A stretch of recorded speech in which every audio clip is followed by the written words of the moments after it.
How's it going, everybody? In this video, I'm going to be discussing one of my favorite herbs of all time, one that I just recently started getting really familiar with in 2021, but I have taken multiple times before that.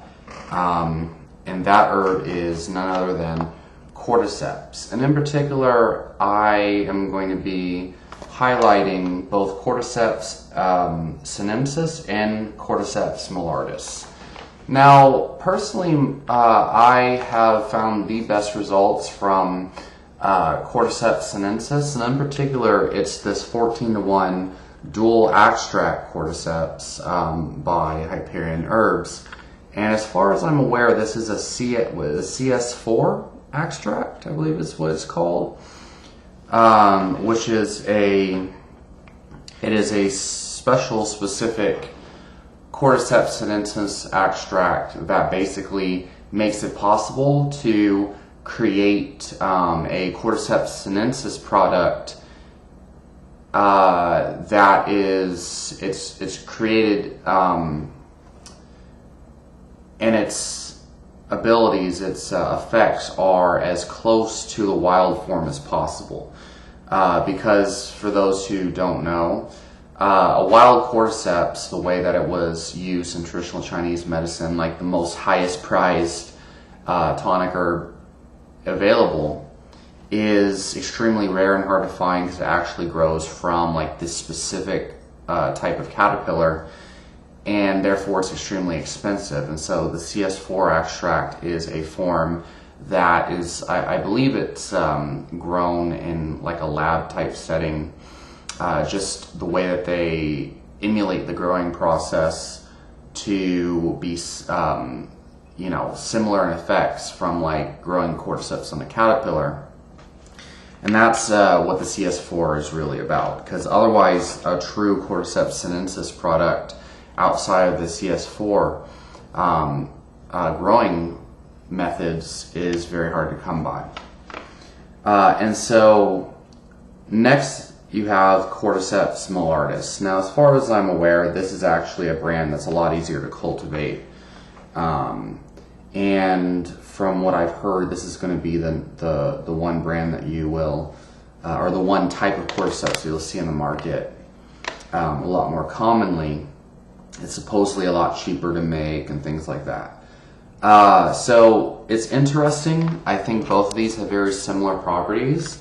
But I have read that the Cordyceps millardis is supposed to have a lot better benefits on boosting the mood and things like that. Supposedly, it's supposed to have effects on upregulating and resensitizing dopamine receptors over time. But it's interesting because I definitely felt an uplift in mood and just I felt like a god taking this one. So I don't know if it's exclusive to one or the other type of Cordyceps. So anyway, let's talk a little bit about some of the benefits I've known. And let me just say this up front. So I think this Real Mushrooms brand of Cordyceps is okay, but it does not seem to give me the same kind of performance enhancing effects on my exercise and my sports performance that the Hyperion Herbs Cordyceps does, the sinensis 14-to-1.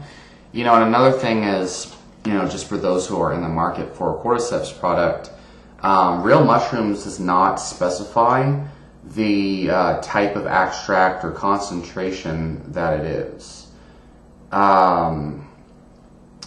It says there's no mycelium in the product, so it's just a fruiting body on this product. And it doesn't say if it's a 3-to-1, 10-to-1 extract. It does say that it's concentrated to standardized to contain greater than 25% beta 1,3 and 1,6 glucans. And because it's supposedly from the fruiting body and there's no mycelium, what that means is that all of the beta glucans are coming from the mushroom rather than whatever is grown on. So for those who don't know, if your mushroom product contains mycelium, it was grown on a starch, such as like oats or something like that. And it's commonly claimed that So beta-glucans are found in starches, like things like rice, things like oats. And so it's commonly claimed that a product can claim to contain a high amount of beta-glucans, and if they, they spike it with oats or something, with whatever product, whatever it was grown on, then it can contain a large amount of the beta-glucans or whatever. Now, lots of people claim that, that's not actually true, that the mushroom consumes the starch completely and therefore has no starch left and blah, blah, blah. But anyway, so there's no mycelium in here, and there's no oats, so it's almost entirely beta-glucans. Or if so, all the beta-glucans are coming from the mushroom. So anyway,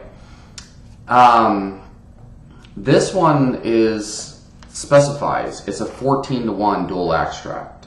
And dual extract generally means it's extracted from it's a water extract and it's extracted from alcohol. So when you extract mushroom products or when you extract any kind of herb, you get different constituents that are more soluble in alcohol or water, and therefore a dual extract usually will contain the full spectrum of compounds compared to just a water extract. Sometimes if you're looking for a particular effect, like in regards to like reishi, for example, you might actually do better with a water extract compared to one that also contains alcohol, because there's certain polysaccharides and other things in the mushroom that come out in the alcoholic extract that can cause, some of the side effects people associate with reishi, for example, which would be, like sedation and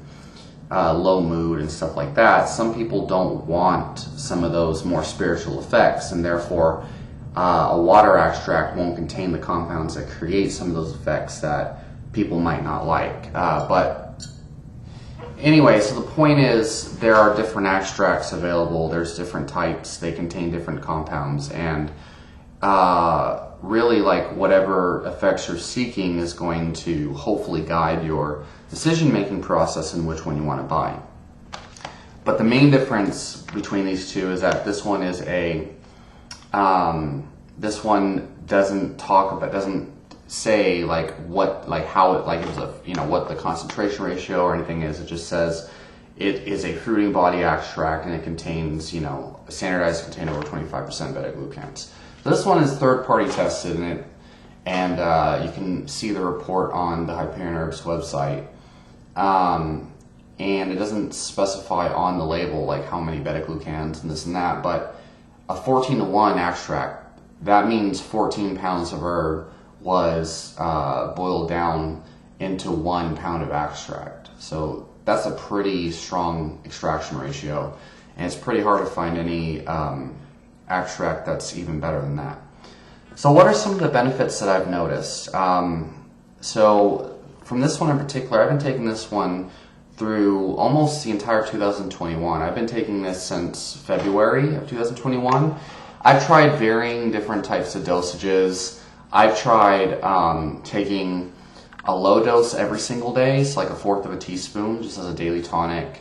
I've tried taking a whole teaspoon for long periods of time without a break. I've taken 2 teaspoons on important training days.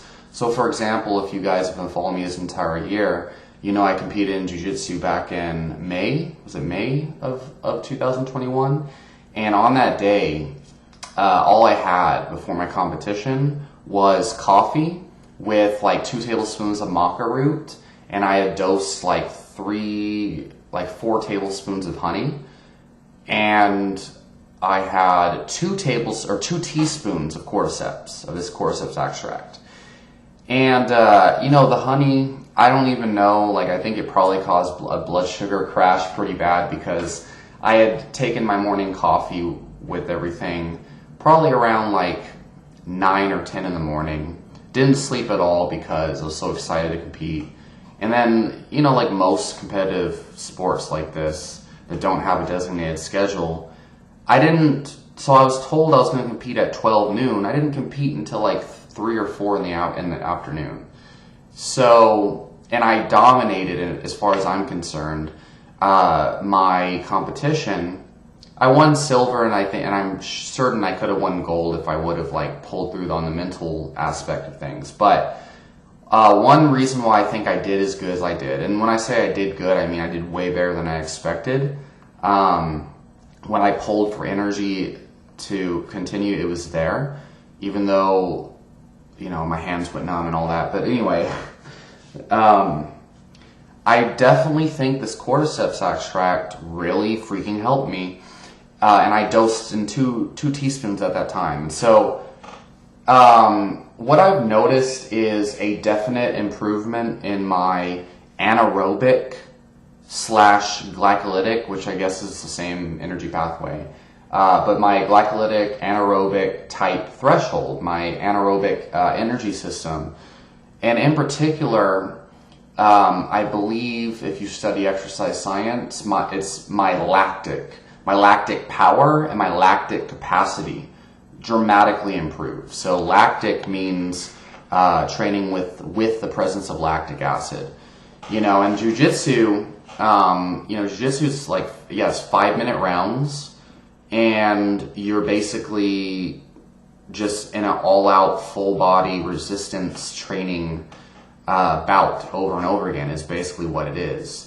Because it's me and then the other guy who is about my body weight, 185 or whatever, and I'm just pushing him away, and I'm just like, I'm moving a 185-pound human over and over again, and I'm moving myself away from them, using my legs, using my arms, and it's like little bouts of sprinting, like imagine 1 minute of all-out burpees, for example.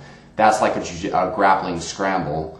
And just pushing and pushing and pulling and constantly pulling, like an isometric hold where I'm pulling the person's gi, their jiu-jitsu jacket, pulling it and holding on for like, I think I held on to his gi for like a minute and a half without letting go.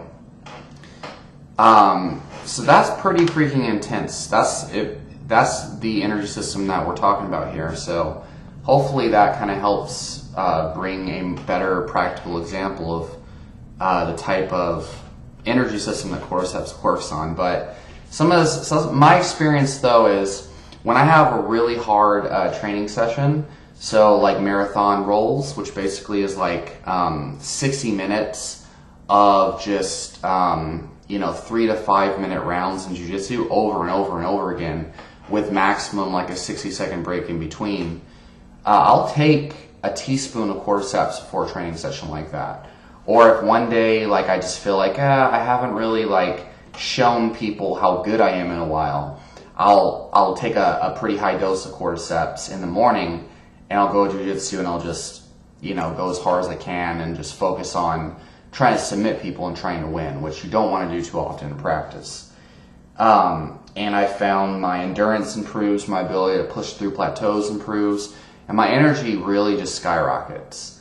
So, anaerobic sports performance is the main thing that improves with Cordyceps use. And it is a crazy difference. Literally, I feel like my anaerobic power and capacity has doubled when I take Cordyceps. So one of the mechanisms that's been identified by the scientific literature so far is that Cordyceps seems to improve the recycling of adenosine triphosphate, or ATP, and it allows you to replenish your ATP with in the middle of bouts and recover from that glycolytic activity that we're talking about here over and over again. So ATP recycling and improving the storage and usage of ATP, and mostly just being able to repeat bouts over and over again. And so there's another thing though that Cordyceps seems to do, and that's its effects on adenosine in general. And we're talking the adenosine receptors responsible for sleep. So you have adenosine receptors that are responsible for putting you to sleep. But you also, and adenosine, the neurotransmitter supposedly that builds up over the course of the day and makes you progressively more tired. Well, Cordyceps seems to actually provide a boost in a form of adenosine that is actually responsible for keeping you awake. So apparently there's actually an adenosine molecule that has a complete opposite effect that actually keeps you awake. And so Cordyceps supposedly boosts that version of adenosine. And so for me, what this kind of looked like was when I first started taking Hyperion Herbs Cordyceps, and this is how I knew this shit was legit. And I've never felt this with any other Cordyceps product I've ever taken before. But basically, I took it at like 4 p.m. and I had a security shift at like 8 p.m. or something like that. And within like 4 hours of taking the Cordyceps, I just had the overwhelming urge to do sprints behind the shopping center I was doing security at. I was like, oh, well, they want me to, check the place for homeless people anyway. So I was like, all right, fuck it, I'll just do sprints behind the shopping center while I check for homeless people, because that's my job or whatever. So it was like 10 p.m. at night, and I was doing sprints behind a shopping center. And I just felt like I had unlimited amounts of energy. It was really insane.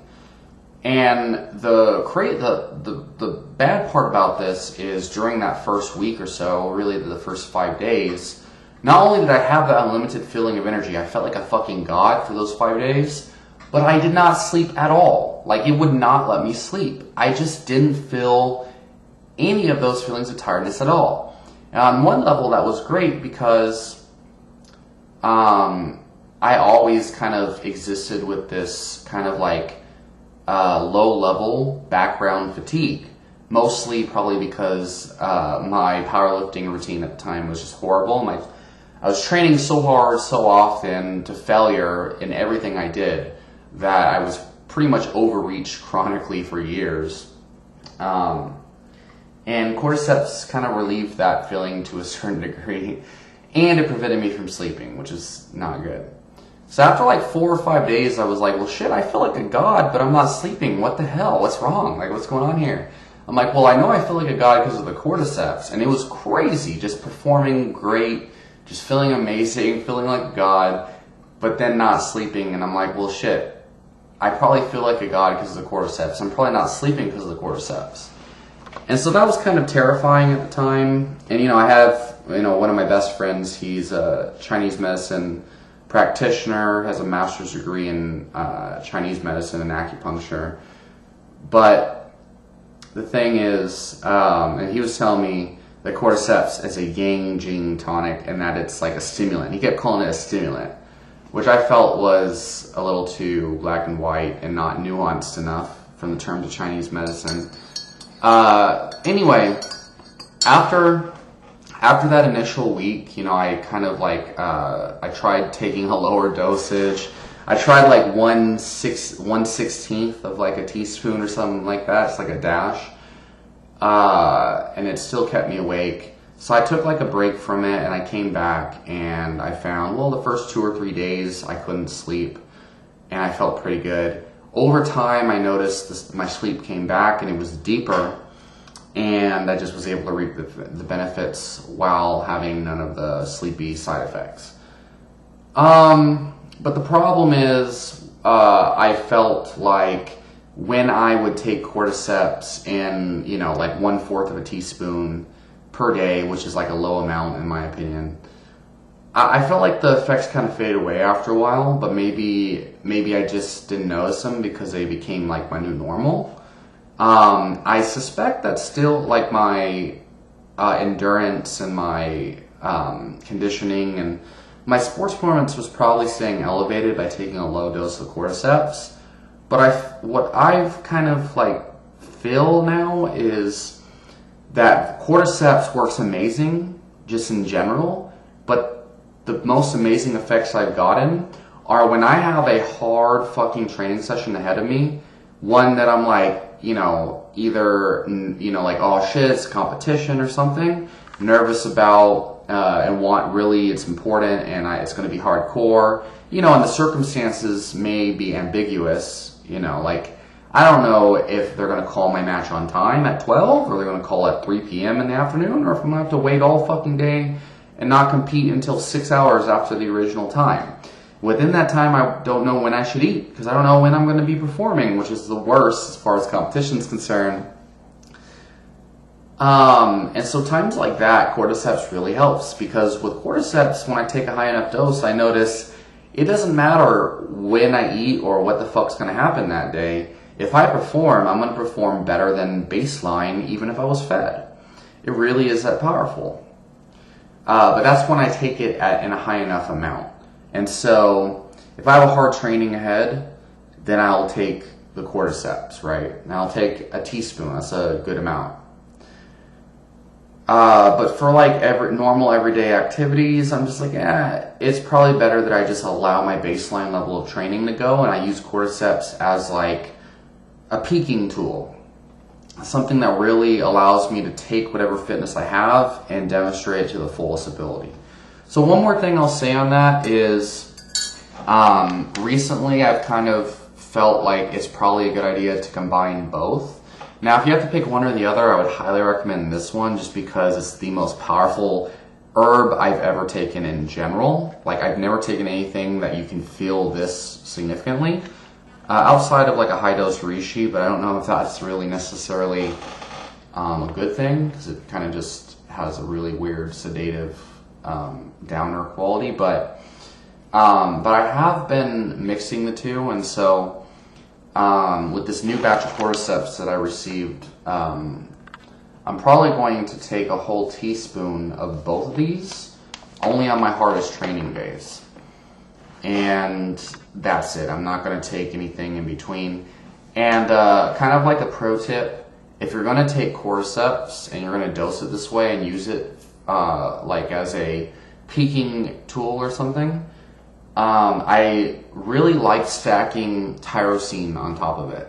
So L-tyrosine is a amino acid precursor to dopamine, and I find it seems to work in a similar way, where if you take, about a gram of tyrosine right before a hard training session, it really prevents that fatigue and allows you to perform like on a very, very high level, and makes you feel just amazing and euphoric and motivated and pumped up. But if you take it too often on a regular basis, after 3, maybe 5 days, it seems to lose its efficacy.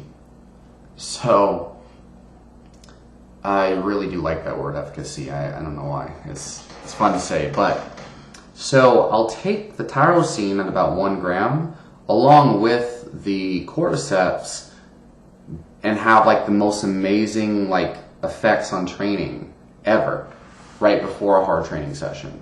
But another really good strategy is to kind of oscillate, is that the word? Oscillate back and forth between tyrosine and Cordyceps. So, for example, on my hardest training days where I really need that physical edge, and mental as well, I need the full shabam, I'll take a teaspoon of the Cordyceps. Or you could take a teaspoon of the Cordyceps. I don't do this protocol specifically, but it's something I've thought about. A teaspoon of Cordyceps in your hardest training sessions, and then the day after, you take tyrosine. And then kind of just like take tyrosine every now and then, maybe on like moderate sessions where you're not using Cordyceps. Your lighter sessions, you shouldn't need all this.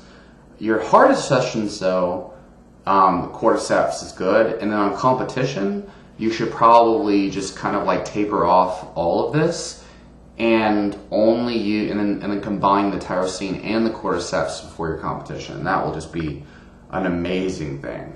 Like being pumped up on Cordyceps with the competition, it's just like whoa. And so one more thing I'll say on this, and I'm really gonna have to make a better, smaller, more dedicated video. I don't think a lot of people are going to have the attention span to listen to all the good parts of this, but remember, Cordyceps was used during the 1993 Summer Olympics with a Chinese women's track and field team, and they cleaned house with 9 world records, and they claimed it was due to Cordyceps. And of course, they were later found to use performance-enhancing drugs like steroids as well, but pretty much everyone else was using steroids at the time, as far as I know. And so I really do believe Cordyceps, especially on top of anabolic steroids, Cordyceps alone though, it really is like a powerful performance enhancer. But there's a lot of other effects I haven't talked about in this video. So I'll make more videos on Cordyceps in the future, and hopefully this helped you guys. Let me know down in the comments, have you tried Cordyceps? What has been your experience? Let me know, and I'll talk to you all next time.